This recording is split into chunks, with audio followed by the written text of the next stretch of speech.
তিস্তা নদীর পানি নিয়ে ভারতের সঙ্গে দ্বন্দ্ব চলে আসছে যুগ যুগ ধরে। তিস্তার পানি নিয়ে অনেকটা একক আধিপত্য ধরে রেখেছে ভারত। তবে বাংলাদেশ সরকার এবার তিস্তা প্রকল্প নিয়ে নিতে যাচ্ছে চূড়ান্ত পদক্ষেপ, যেখানে তিস্তা মহাপ্রকল্পের চুক্তি নবায়ন হচ্ছে চীনের সাথে, যার মাধ্যমে তিস্তার পানি নিয়ে ভারতের দীর্ঘদিনের আধিপত্য আর থাকবে না। বিস্তারিত জানাচ্ছেন ইশতিয়াক হোসেন। তিনটি মূল উদ্দেশ্যকে সামনে রেখেই তিস্তা মহাপ্রকল্পের পরিকল্পনা করা হয়, যেগুলো হচ্ছে বন্যা পরিস্থিতি প্রশমন, ভাঙন হ্রাস এবং ভূমি উদ্ধার।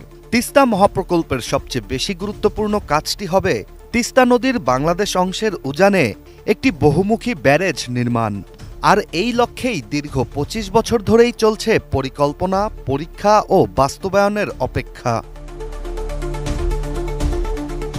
তিস্তা বাংলাদেশে প্রবেশ করার পর একটি খরস্রোতা নদীর রূপ নেয়, যার ফলে কোথাও তিস্তার বিস্তৃতি হয়তো ৫ কিলোমিটার, আবার কোথাও অনেক কম। তাই তো মহাপ্রকল্প বাস্তবায়নের মাধ্যমে নদী শাসন করেই তিস্তাকে একটি নির্দিষ্ট আকৃতিতে আনার চেষ্টা করা হবে। বসুন্ধরা ডায়াপেন্ট এখন আরো উন্নত। এই হট এয়ার থ্রো টপশিট দ্রুত শোষণ করে সোনামণিকে দেয় কোমল অনুভূতি। উত্তরবঙ্গের তিস্তা নদী পারের মানুষের দুঃখ লাঘবে এই মহাপরিকল্পনার উদ্যোগ নেওয়া হয় বলে জানিয়েছিলেন বাংলাদেশের সাবেক সরকার প্রধান শেখ হাসিনা। তবে এই মহাপ্রকল্প নিয়ে শুধু আলাপই হয়েছে, কাজের কাজ কিছুই হয়নি, যার জন্যে নয়াদিল্লির সাথে শেখ হাসিনার সখ্যতাকে দুষে আসছেন বিশেষজ্ঞরা।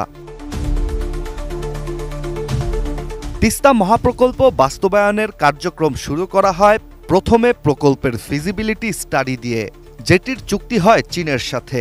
ফিজিবিলিটি স্টাডি চুক্তি আওতায় চীন এতদিন যথাযথভাবেই কাজ করেছে, যা আগামীতে আরও বৃদ্ধির কথা ছিল। তবে ভারতকে এই চুক্তিতে প্রবেশ করানোর একটি ছক সাবেক প্রধানমন্ত্রী শেখ হাসিনা তৈরি করলে চুক্তি নবায়নের প্রক্রিয়া আটকে যায়। তবে বাংলাদেশে আওয়ামী সরকারের পতন ঘটলে সব হিসেব নিকেশ পাল্টে যেতে শুরু করে।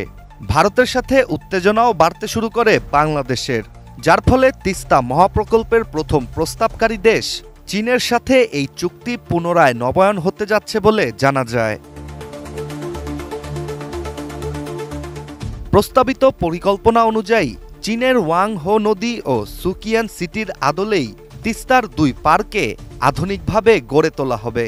তৈরি হবে আধুনিক সেচ প্রকল্প ও যন্ত্রপাতি সমৃদ্ধ কৃষি খামার। এই প্রকল্প বাস্তবায়িত হলে তিস্তা নদীর ভাঙন রোধ ও ন্যায্য পানি হিস্সা আদায় সম্ভব হবে বলেই ধারণা বিশেষজ্ঞদের।